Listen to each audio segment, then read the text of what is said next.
Yo, what's up, homies? It is your boy Cry, and you know I've been playing that closed beta 2 of Black Desert Online, and now that it has ended, I would like to talk about it, give you guys my impressions, some advice, and I guess just things I learned and my experience with friends and so on and so forth. So I know some people wanted me to make a first impressions of the classes or do like a class overview to give you guys an example of how the classes play and my thoughts on that. I've only played, I believe, 6 out of the 8 classes. I'm not really a wizard or witch dude, but I've partied with my friend who is a wizard enough to see how the wizard plays. So if you guys need help deciding on what class to play, I mean, I'll give you some advice on what I think. The first class I ever played was a sorceress, and she's pretty fast-paced and like up close, personal, but she also has some really good ranged AoE attacks, which are good for AoE farming. And maybe like GVG, I can see you using these AoE attacks to just obliterate enemies from afar when they're aggroed on your friends or whatever. But I decided to switch to a few other classes during the end of CBT just to get a feel for like Valk and Giant. And when I played Valkyrie, it felt so damn slow that I was like, whew, if I was getting bored of Sorceress, man, like I'm extremely bored now. Even though you can't really judge a class off the first 5 to 20 minutes of gameplay, because eventually Valk is supposed to be super fast and get a ton of skills. And even if you watch from like the preview video, it looks super dope. Like she looks like she's going to be super OP. So I guess if you're trying to play a tank or maybe a healer or somebody with buffs that can buff allies and yourself, Valkyrie is the way to go. I wouldn't say it's a super slow class, but it does start off pretty slow paced. And it builds, it doesn't use mana, it uses like energy. So I guess you got to do like basic attacks to build up your energy bar to use higher skills. Whereas you have like Sorceress that consumes a lot of mana. Archer, I believe it consumes mana, but it's like a green bar. It's pretty weird. And if you like playing archery classes, like this Archer is the class for you. It's the best action combat based archer that I've ever played in my life. It's really, really dope. And it even has like a dagger or some kind of sword or whatever that just does close ranged attacks. And the Awakening that's coming soon, but you know what, let's not talk about Awakenings now because those are not coming anytime soon.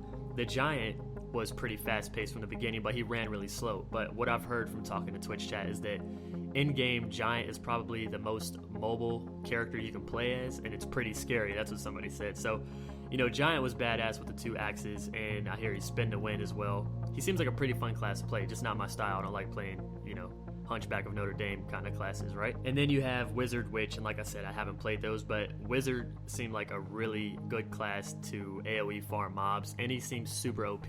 From playing CBT1, where PvP was enabled at level 30, I was getting one-shotted by Wizards, and then I've even seen comments of Wizards that are level 45 that are 1 to 3-shotting other players. So I think Wizard is an extremely OP class, and if Witch is like exactly the same counterpart, well then same advice I'm saying for Wizard goes for that. So if you like playing range classes, if you like playing dagger spell or anything like that, Wizard is the way for you. Sorceress is not your typical mage kind of class. It is like up close and personal, punching enemies and doing melee attacks with a few ranged attacks. And then it's more like a 1v1 class, what people say. And I'd see Wizard seems more like AoE.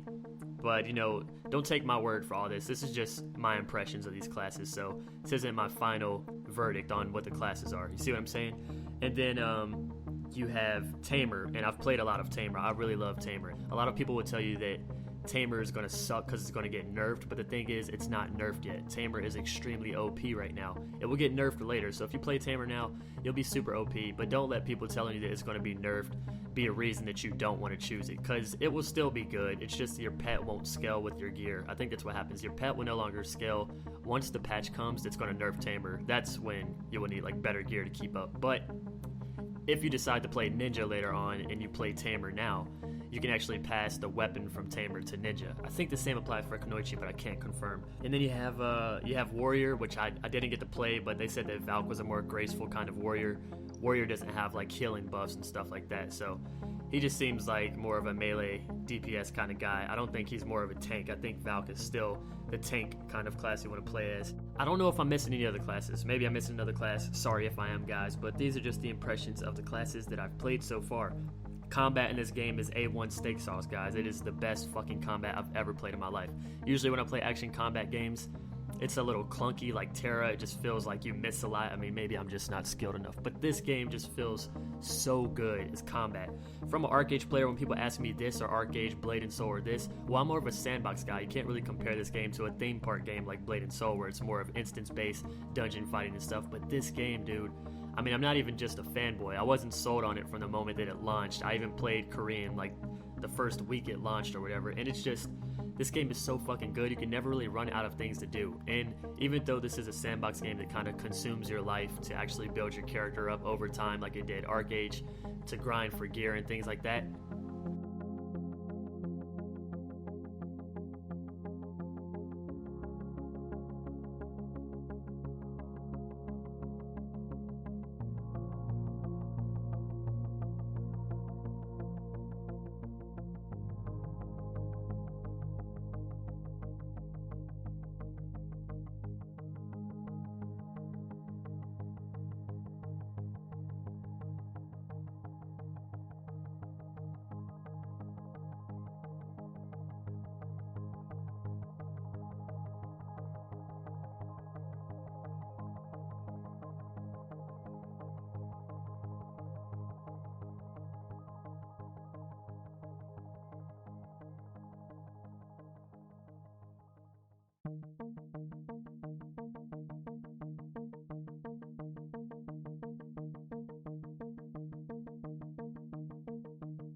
it's not pay to win whatsoever. There are rumors that there's a way to pay to win, but I mean, like, nobody's really going to be doing that, and I'm not going to elaborate on it, but pretty much you can't do player-to-player trading when it comes to, like, gear. You can't feed your friends. You can't power level people.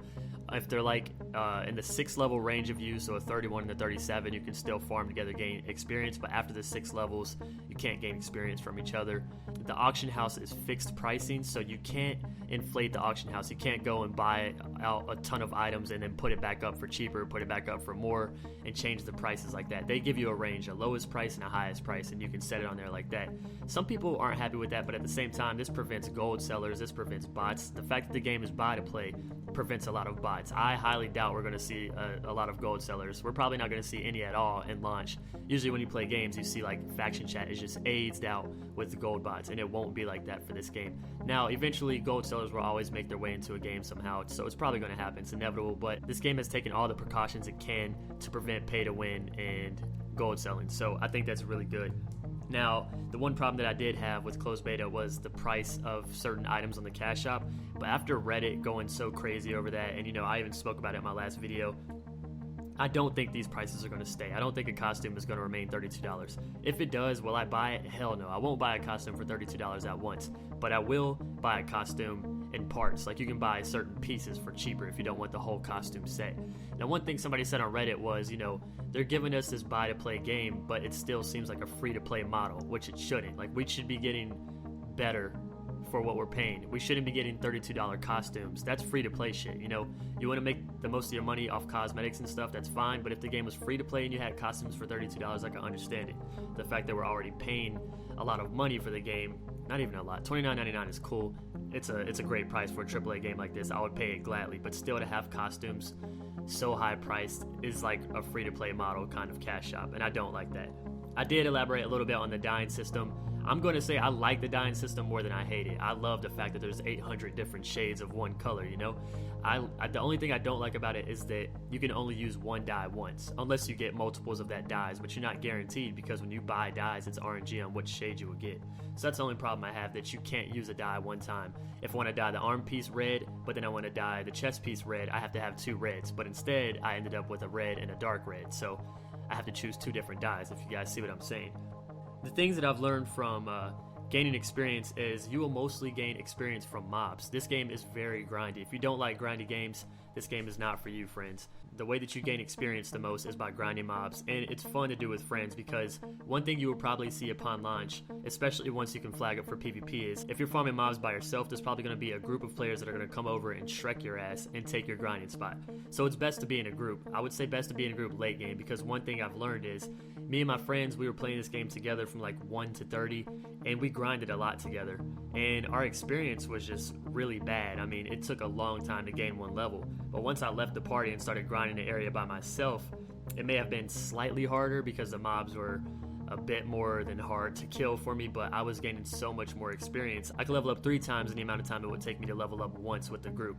So when it comes to partying, I mean, maybe very early on is good to party, and then maybe not again until around like level 32 or 34, something like that. Somebody told me that it's not best to party up until you get to the zombies. So, you know, whatever the zombies are, the undead, whatever they're called, you guys will know when you see the zombies. I'm sure it's not their exact name, but the advice that I received was it's not good to party up until you get to those zombies. As far as like questing, you can put your questing off. I would leave the main quest off. I would grind a bit. So what I did was maybe I did my main quest up until like level 15. And I would just grind until like level 20. And then I'd go back to do my Black Spirit quest to like 22. And then I would go back to grinding until like 28. And the reason why I do them on and off is because some of the Black Spirit quests give you better weapons. And they teach you how to enchant your weapons. When you're grinding mobs, you will receive these items called black stones. Some are used for armor, some are used for weapons. Save those, do not sell them. They are worth a lot of money, but at the same time, this is the regrading system of this game. If you used Arcade, you know what regrading is. If you used Terra, you know how there's +1, +2, +3. That's how it works. So I think it's +1 to +5 where it can't fail at all. Or it's +7. It stops at +5 or +7. +15 is like the divine. That's like, you know, that's like the high. I think +15 is the highest you can get until the new patch. And the difference between a plus and a plus, let's say that the latest patch is out and somebody has +19 and you have +15. A level 45 with +19 can probably 1v20 a group of people who are all at +15. That's how much of the difference this plus makes. This game is very gear dependent, but at the same time, it's not like you can just go in and just buy your gear and that's it, like Arcade. I mean, you have to work for your shit. You have to work for your gear, which is cool. I'm fine with the game being gear dependent. Somebody with a better enchanted weapon can definitely whoop your ass and even destroy a group of people. You know, save those black stones, enchant your gear later on. You will regret it if you get rid of these. And then, I mean, like, what I really like about this game is I've never had a game that just felt fun to just explore. I mean, if I get bored, I just go and explore. Every fucking mob that I've came across was, like, unique. I don't know if this game reskins mobs. I've seen a lot of MMOs do it. You'll fight a boss, and the boss is actually just a regular mob you fought on an early on quest, except maybe they changed the color and made him bigger. But in this game, I don't think I've experienced one reskinned mob. I mean, maybe it's in the game, but dude, it just feels so damn unique. I love how big the open world is. I also love how they force you to like run everywhere or ride a horse. A horse is very important, guys. So I believe there is a quest that gets you a horse. I don't know. I usually buy my horse. I've bought my horse every single time for 15,000 silver. You can buy your horse. You can buy a starting, intermediate, training horse, whatever it's called, from the stable and just have a horse right there. It's really shitty. It's the level 1 horse. The best thing you want to do is go out in the wild and tame a horse. I'll make a guide on how to tame horses when the game officially launches. But you definitely want to go tame a horse and get like a tier 2, tier 3, and then you can start breeding your horses to get a higher tier. Breeding is RNG, but I don't know if tier 10 is the highest you can get, but the better the tier, the more speed, the more stamina, more health, the better the stats of the horse, and you can definitely outrun people. Horse combat is actually a thing in this game, so being on your horse and doing attacks is going to happen like crazy. My only real problem with this game is that most of it is like green. It's like forest and rocks and lakes. I kind of wish they would mix it up with like volcanoes and different looking areas. I mean, maybe they do, maybe they will in future patches. I know that a desert actually comes out, but still a desert kind of plays into that sandy, muddy kind of category that I'm already seeing. So the desert will look different. It will be a different environment. I just want them to offer us a lot of different places like an actual MMORPG should. So since content is still coming out for this game, I'm sure they will bring us new areas in the future, maybe to Korea and then later to us. One problem that people have is that you can't fast travel, but you guys got to understand, like, you can't fast travel. It just makes the game more immersive.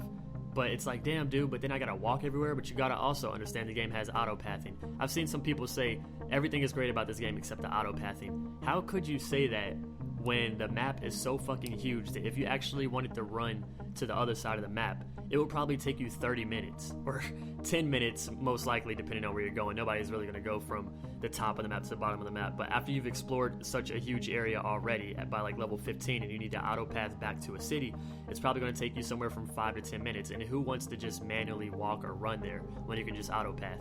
This gives you a lot of time to watch Netflix, to watch anime, to fab, to do whatever you want, guys. You can't really be mad at the autopathing. And it's not like the autopathing plays the damn game for you. You still have to be alert when you're in combat. If you go off the road, autopathing's not going to work for you. You're going to get attacked by mobs and shit that are probably going to stop you, or obstacles that are in your way. So you still have to kind of pay attention. Unless you're going on the roads and you're autopathing, you are fine, unless you're doing trade packs and there's bandits and stuff like that. So pretty much with the game, I haven't even got the PvP and CBT2 because I didn't make it to level 45 or 40. I had to work and stuff like that, and also partying with friends kind of nerfed the experience that we got, so I didn't get to make it as far. But I really like everything about the game. I just hope that they put more costumes on the cash shop sometime soon, lower the price of the costumes, bring us some more content that gives us different environments. Other than that, this game was like a fucking 9.8 out of 10 for me. It's super good. I can't wait till it officially launches. Will definitely be my main game. I am going hard and going to make a guild when this game comes out, and pretty sure we decided on the name Club Penguin. So if you guys want to join the guild, I will put a guild Discord link in the description of this video. But like, I'm taking serious players who actually want to PvP, who are going to do GVG. Hope you enjoyed the video. Hope you enjoyed my thoughts, my first impressions. Choose your class wisely, and I will see you guys in the next video. See you later, friends.